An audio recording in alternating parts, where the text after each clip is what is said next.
안녕하십니까?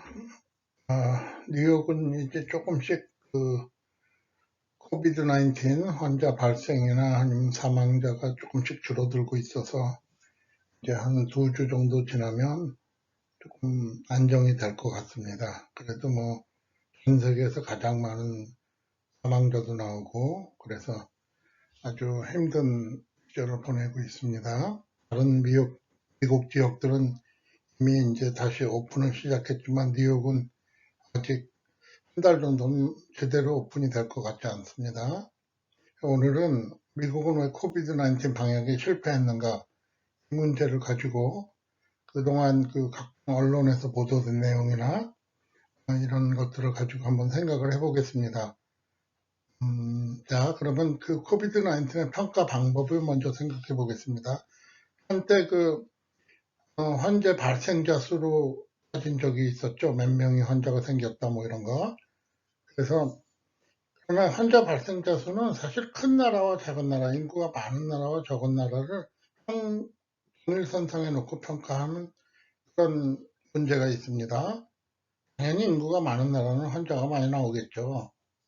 그리고 또 검사율도 문제가 됩니다. 어떤 나라는 의학이 발달해서 검사를 많이 하고, 한국 같은 나라죠.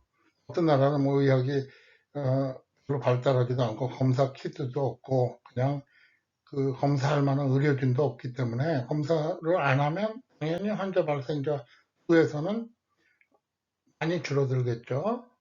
그래서 환자 발생자 수를 갖고 얘기하는 것은 옳지 않은 것 같습니다. 두 가지 방법이 사망자 수인데 이거 역시 사망자 수는 그 병에 의해서 사망을 했다 그러면 진단이 나왔든 안 나왔든 어느 정도 뭐 객관적인 지표가 될 수는 있지만 역시 인구가 많은 나라와 적은 나라 이 차이를 고려할 수 없는 약점이 있죠. 그래서 요새는 뭘 쓰냐면 인구 100만 명당 사망자 수를 계산합니다. 이것도 문제는 있죠. 조그만 나라, 예를 들면 뭐 인구가 3명 있는데 1명이 죽었다 그러면 뭐 33%가 죽은 꼴이 돼버리니까요. 그렇지만 그나마 나은 방법이다. 왜? 인구를 고려할 수 있고 또 검사율에 상관없이 그 피해 정도를 계산할 수 있기 때문이죠. 그래서 오늘은 인구 100만 명당 사망자 수를 가지고 어느 나라가 가장 큰 피해를 당했고 이런 것들을 좀 살펴보겠습니다. 먼저. 그래서 이게 5월 5일자 업데이트된 결과인데 가장 많은 사망자 수가 나온 나라는 미국입니다. 단연코 7만 명이 넘게 죽었으니까요. 그래서 인구 100만 명당 사망자 수는 260명. 그 다음에 영국이 갑자기 사망자가 늘어서 29,427명이 사망해서 인구 100만 명당 사망자 숫자는 442명. 그 뒤를 이제 초기에 유럽에서 번질 때 막 피해를 많이 당한 나라죠. 이탈리아, 스페인, 프랑스, 그리고 벨기에 같은 나라는 워낙 조그만 나라라서 8,000명이 죽었지만 인구 100만 명당 사망자 수에서는 701명입니다. 브라질도 많이 죽은 나라지만 또 워낙 인구가 많다 보니까 100만 명당 35명으로 죽은 결과가 나왔고 그 뒤를 독일이 유럽에서는 거의 100명 이하로 인구 100만 명당 사망자가 나오는 거의 유일한 대형 국가입니다. 조그만 나라들은 뭐 물론 얘기가 틀리겠죠. 그다음에 이란도 한때 난리가 났었는데 물론 이란의 통계를 믿느냐 하는 거는 그거는 뭐 의문이 있을 수 있지만 그 통계 정확도까지 계산을 하자 그러면 이거는 비교할 방법이 없어지니까 무조건 이란이든 중국이든 모든 통계를 믿기로 하겠습니다. 그리고 10등이 네덜란드가 5,168명. 네덜란드 역시 굉장히 피해가 큰 나라죠. 그러면 다른 나라들 가운데 좀 흥미 있는 나라들, 먼저 이 코비드 19 발생 국가인 중국은 여태까지 4,633명이 죽은 거로 공식 통계를 발표했습니다. 그래서 인구 100만 명당 사망자 숫자에서는 3.3명. 아주 전 세계에서 가장 우수한 방역 능력을 가진 나라죠. 한국은 100만 명당 4.9명, 일본은 4.2명인데 이제 일본은 인구가 우리보다 많으니까 총 사망자 수는 한국보다 많죠. 그래서 요새는 뭐 일본도 어느 정도 이제 그 잡혀간다고 그런 뉴스가 나오긴 하던데, 아시아에서 한국이 인구 100만 명당 사망자 수에서 부동의 1등이었습니다. 그런데 최근에 필리핀에서 그 사망자가 급증하면서 필리핀이 6.0명으로 이제 한국은 인구 100만 명당 사망자 숫자에서 2등으로 밀렸습니다. 조금 있으면 이제 일본이 또 한국을 따라잡을 거기 때문에 한국은 아마 제 생각으로는 3등으로 끝나지 않을까 그런 생각이 듭니다. 그리고 지금 현재 제일 많이 사망자가 나온 나라로, 그전에는 무슨 유럽의 소국들이 꼽혔었는데, 패널 아일랜드, 그 태평양에 있는 섬인가요? 그 나라는 41명이 죽었는데, 그게 인구 100만 명당으로 환산하면 11,000명에 해당되는 어마어마한 숫자가 나옵니다. 그리고 또 흥미를 갖게 되는 나라는 스웨덴인데, 한국의 어떤 사람들은 스웨덴의 정책을 참 싫어하죠. 왜 그러냐면 스웨덴은 학교도 문도 닫지도 않았고 모든 그 생활을 정상적으로 다 했죠. 그냥 그 환자만 치료하면서 아무런 뭐 큰 정부에서 취한 조치가 없었죠. 물론 뭐 사회적 거리두기를 해라 뭐 이런 말을 하긴 했지만 레스토랑은 사람들로 바글바글했고, 주말 밤에는 바에 사람들이 몰려와가지고 맥주 마시고 뭐 놀다 가고, 그러니까 평소의 생활 습관 그대로 살라고 국가에서 별 상관을 하지 않은 나라입니다. 그런데 이 초기에는 굉장히 사망자가 많았어요. 그렇지만 요즘은 좀 잠잠해지면서 2,854명이 죽어서 인구 100만 명당 사망자 숫자에서는 280명 수준으로 다른 영국의 나라들보다 비슷하거나 조금 낮은 수준입니다, 오히려. 그래서 미국에서 지금 현재 스웨덴의 이런 정책에 대해서 아주 연구를 많이 하고 있습니다. 스웨덴 모델이라고 얘기하죠. 우리가 구태여 그러면 이런 걸 이렇게 난리를 피고 뭐 문을 닫고 셧다운을 시키고 이랬을 필요가 있겠느냐. 스웨덴은 학교도 다 다녔습니다, 학생들이. 그 상태에서 이 숫자가 나왔으니까요. 그리고 이제 또 흥미로운 나라들은 룩셈부르크, 캐나다는 이제 북미에서 105명으로 나름대로 선정한 100명이 겨우 넘었으니까요. 물론 뭐 아시아 나라들은 10명이 안 되니까요. 한국을 비롯해서 대부분 5명 이하니까요. 그거하고는 비교가 안 되지만, 그래서 그럼 왜 이런 유럽의 나라들과 그 북미의 나라들이 집중적으로 피해를 받느냐, 이런 것에 대해서 요새 아주 논의가 뜨겁습니다. 그리고 또 초기에 피해자가 많이 나왔던 스위스, 아일랜드, 포르투갈 뭐 이쪽도 뭐 200명에서 100명 수준, 그 정도 수준이죠. 그래서 이런 나라들이 100명이 넘은 나라들입니다.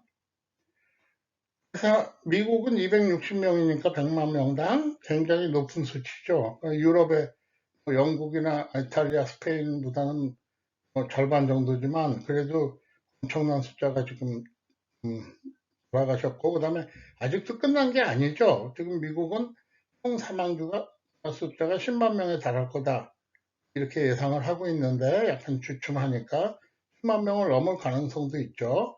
10만 명을 넘으면 100만 명당 사망자 수는 320명 정도가 되겠죠. 그러면 그 뭐냐? 미국의 지금까지 코비드 19 사망자가 많이 나온 원인으로 여러 가지 이제 학자들의 의견도 나왔고 또 조사가 벌어지고 있는데, 첫 번째는 2월에 CDC 직원의 실수로 6주간 진단 불가 상태가 이어졌다. 무슨 얘기냐? 외국에서 바이러스를 가지고 들어오는 사람들을, 아픈 사람들을 진단을 제대로 할 수가 없었기 때문에, 그래서 그 병이 번지는 걸 막지 못했다. 무슨 소리냐면요. 최근에 FDA에서 감사를 벌여갖고 찾아낸 건데, CDC에서 2월 중순에 진단 키트를 만들어가지고 FDA에 사용 승인을 요청했다고 합니다. 그런데 그 진단 키트가 완전히 불량으로 나와가지고 물을 집어넣어도 양성으로 나오는 수가 있어서 이건 전량 폐기해라, 이렇게 결정이 내려졌다고 합니다. 근데 그런 불량이 나온 원인이 물건을 만드는 그 진단키트를 만드는 시설가 그 갖고 온 그 코로나 바이러스를 분석하는 시설이 같은 곳에 있었다고 그럽니다. 그래서 같은 연구원들이 이쪽 방 갔다 저쪽 방 갔다 그러면서 일을 하고, 심지어는 어떤 때는 같은 방에 가두기도 해서 진단키트가 전부 그냥 오염이 돼 버렸다고 합니다. 그래서 새로운 진단키트가 나와서 FDA 승인을 받은 게 3월 15일인데 그때는 이미 막 병이 많이 퍼지기 시작한 다음이죠. 그래가지고 이런 어떤 한두 사람의 실수가 전체적으로 이런 큰 비극을 저질렀다. 이게 가장 큰 원인이라는 것이 지금까지 밝혀진 미국에서의 그 코비드-19 사망자가 많이 나오는 원인입니다. 두 번째는 무증상 전파자에 의한 대량 전파. 무증상 전파자들이 굉장히 많죠. 이번 병의 특징이죠. 그래가지고 지금 최근에 조사에 의하면 뉴욕에서 환자로 판명된 사람보다 10배 많은 사람들이 이미 걸렸다 낫다, 자기도 모르게. 그래서 몸에 항체가 형성돼 있다, 뭐 이런 내용도 나왔었죠. 그 사람들이 항체가 생기기 전에 분명히 누군가에게 전파를 시키고 있었다. 그런데 그것을 모르고 있었다, 뭐 이런 내용이죠. 세 번째는 당신과 공항 검역의 소홀. 사실 미국에서 초기에 그 1월 31일 날 중국이 입국을 금지시킨 최초의 국가죠, 미국이. 그런데도 왜 이런 문제가 번졌냐? 그 이후에도 미국 국적을 가진 사람 혹은 중국인들도 다른 나라에서 경유해가지고 올 수도 있고 물건도 계속 들어왔고, 그런데 검역이라는 게 거의 없었습니다. 열도 안 재고 그냥 들어와서 종이 한 장에 지금 아프니? 아니? 그러면 그냥 다 통과되는 그런 식이었기 때문에 이게 일종의 방심의 결과였죠. 그런 문제가 있었고, 그 다음에 두 번째는 생활 습관. 그러니까 미국 사람들은 이 마초적인 기질이 있어서 마스크를 쓰는 걸 극도로 싫어합니다. 물론 평소에도 써본 일도 없고요. 한국이나 뭐 일본 같은 나라는 마스크 쓰는 게 거의 습관화되어 있지 않습니까? 중국에서 황사도 날아오고 이렇게 되다 보니까. 그래서 그게 불편함이 없는데 미국 사람들 굉장히 불편해합니다. 지금도 절반은 안 쓰고 다닙니다. 그런가 하면 2m 거리를 유지하라 그러는데 뭐 4월 초까지도 다 사람들 포옹하고 볼키스하고 다 했습니다. 설마 하는 마음도 있었겠고, 또 그게 생활 습관이니까 누가 말린다고 안 되는 게 아닙니다. 얼마 전에 며칠 전에 그 텔레비전 뉴스 보니까 어떤 사람이 이제 치료가 돼서 퇴원을 하는데 간호사, 의사 다 껴안고 난리가 났습니다. 그 사람하고. 저 사람 제발 하면 저 다 걸리는 건데 그런 생각도 들더라고요. 그래서 미국 사람이나 유럽 사람들의 생활 습관, 그 미국과 유럽에서 특별히 많이 퍼진 이유를 거기에 대입시키면 제 생각으로는 충분히 이해가 갑니다. 아시아에서는 껴안거나 볼킷을 하거나 이런 게 없지 않습니까? 그래서 생활 습관이 많이 번질 수밖에 없는 생활 습관을 가졌다. 다섯 번째는 잘못된 정보. 처음에 이 병이 생겼을 때, 그때가 2019년 12월 31일 날 처음으로 첫 환자가 보고가 됐는데, 중국에서. 그때만 해도 WHO도 그러고 뭐라 그랬냐면 사람 간 전파가 안 된다, 이렇게 얘기했습니다. 그리고 전염력도 그렇게 높지 않다. 거기다가 또 중국이 환자가 우리는 3,000명 발생했는데 몇 명이 죽고 이런 사실을 어떤 사람들은 지금 그 10배도 넘을 거다 이렇게 얘기를 하는데, 그게 그때 3만 명이 발생했다 이렇게 얘기한 거하고 3,000명이 발생했다 이렇게 얘기한 거하고는 완전히 그 대응하는 자세가 틀려지겠죠. 그래서 처음에 좀 잘못된 정보가 많이 나와서 병을 우습게 본 측면도 있습니다.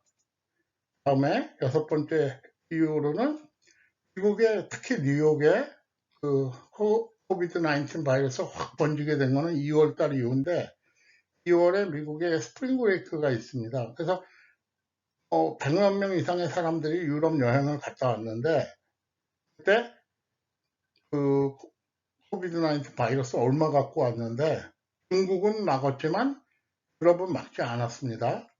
그러니까 그 많은 입국자들이 우르르 들어오다 보니까 그래서 지금 코비드 19에 A형과 B형이 있다 그러는데 그 서부 미국 서부 캘리포니아나 뭐 이쪽 대부분 그 바이러스가 중국 쪽에서 아시아에서 왔다고 합니다. 반면에 뉴욕 쪽은 바이러스가 대부분 다 유럽에서 왔다는 결론이 나왔습니다. 그래서 유럽에서의 그 중국에서 시작해서 유럽으로 번져서 유럽에서 다시 미국으로 수입되는 그런 우회 전파를 차단하는 데 실패했죠. 그리고 마지막으로 노년층에 대한 치료 실패, 사망자가 많이 나오는 원인 가운데 하나는 사실 정직하게 얘기하면 나이가 많은 사람들이 대부분 피해자인데 지금 뭐 70대, 80대 이후 사람들이 제 생각엔 80% 이상 피해자가 되는 것 같습니다. 그분들에 대한 그 치료를 사실상 포기한 상태, 그런 상황에까지 갔기 때문에 그냥 돌아가시도록 내버려 두다 보니까 더 많은 사망자가 나오지 않았나. 그런 여기에는 또 결론도 있습니다. 뭐냐면 그분들은 병이 억지로 치료를 해서 나도 정상적인 생활을 할 수 없는 평생 산소통을 끼고 살아야 되는 상황이기 때문에 그게 더 인간적으로 옳다는 주장을 하는 사람도 있습니다. 약간 잔인하긴 하지만. 그 밖에 주장들로는 확산 이론이라는 게 있는데 뭐냐면 바이러스는 이렇게 시간이 가면서 넓게 퍼져나가는데 확산이 되죠. 그러면 더 넓게 퍼지면서 거기서 점점 강도가 약해진다고 합니다. 그게 원래 그 바이러스 이론인데, 그러니까 이제 이게 퍼져나가면서 어, 이제 미국쯤 올 때쯤 됐을 때는 굉장히 약해졌어야 되는데 이게 변종이 생겨가지고 더 강해졌다 이런 주장을 하는 사람도 있고, 그다음에 아까 잠깐 말씀드렸지만 뉴욕에서 조사를 해봤더니 지금 뉴욕 시민의 15에서 20% 정도가 이미 항체가 생겼다 그럽니다. 그러니까 실제로 코비드 19 진단받은 사람의 10배의 숫자에게 이미 이 병이 들어왔다가 치료가 저절로 되고 나갔다는 얘기인데 무슨 얘기냐? 진단을 했다고 해도 진단을 받지도 않은 사람 9명이 계속 병을 퍼뜨리고 다녔다 이런 말이 됩니다. 그래서 이거에 대해서 지금 굉장히 말이 많은데 과연 우리가 셧다운을 할 필요가 있었느냐 이게 상황이면 집단 면역을 추구하는 게 낫지 않았겠느냐 뭐 이런 대학계에서 지금 논란이 많습니다. 그다음에 의료 시스템의 한계 상황에 도달해서 뉴욕시 같은 경우에 특히 예를 들면 뭐 환자가 2만 명에 맞게 모든 의료 시설이 돼 있었는데 갑자기 뭐 5만 명이 생겼다 이러면 3만 명은 어떻게 할 방법이 없는 거죠. 그리고 연방제 국가의 한계다. 무슨 얘기냐? 예를 들면 뉴욕에서 그 환자 발병이 엄청나게 일어났을 때 뉴욕의 그 산소호흡기가 거의 동이 났습니다.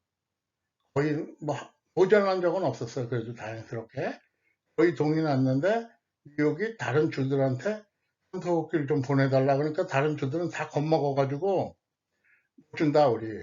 왜? 미국은 주별로 병원이 운영이 됩니다. 국가가 하나의 통제된 시스템이 아니기 때문에 연방제 국가는 그 의사도 라이센스를 주별로 받죠 따로.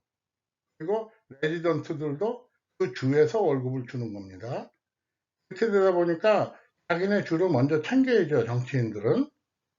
그런 연방제 국가의 어떤 한계다. 그거를 뭐 글쎄요. 저는 이해가 되는데 다른 나라 사람, 미국을 제외한 다른 나라 사람들은 이해하기가 굉장히 어렵죠. 마찬가지 현상이 뭐냐면 초기에 유럽에서 나라와 나라 사이에 약간 서로 도와주려는 그런 기운이 있었는데 조금 병이 번지니까 아이고 뜨거워 그러고 각자 자기 나라 각자 도생에 몰두했죠. 그런 현상이라고 생각하면 됩니다. 그리고 노인 수용 시설이 많다. 아시아에서는 노인이 나이를 먹으면 그래도 가족들하고 사는 경우도 많은데 이 서구에서는 유럽이나 미국에서는 나이를 먹으면 무조건 노인 수용 시설로 들어가는 것이 원칙이죠. 그렇게 되다 보니까 그런 곳에서 집중적으로 한 명의 환자가 발생하면 나머지 전체가 다 그냥 집단으로 환자가 되고 또 사망자가 속출하는 그런 현상이 벌어져서 그럴 수도 있다. 뭐 이런 주장들이 두 바퀴 주장들입니다. 그래서 지금 이제 코비드 19 사태가 여름이 되면서 조금 꺼지지 않을까 싶은데, 지금 이제 논쟁거리로 사람들이 또 의학계에서 얘기하는 게, 지금 아시안들은 코비드 19 사망률이 100만 명당 사망률이 불과 5명도 안 되는 수준인데, 유러피안하고 그 아메리칸, 다시 말해서 이 백인 계열이죠. 이쪽 나라들은 100명이 다 넘는 상황이니까, 그 비율로 따지면 20배에서 40배까지 올라가니까 이런 일이 벌어지냐. 과연 아시안이 코비드 19에 특별히 강한가, 이 바이러스에? 왜? 얘는 RNA에 적용되는 바이러스이기 때문에, RNA는 뭐 백인과 아시안은 분명히 다르죠. 그리고 두 번째는 코로나 바이러스 가운데 특별히 코비드 19이 전파력이 굉장히 높은데, 코로나 바이러스는 이번에 나온 이 코비드 19만 코로나 바이러스가 아닙니다.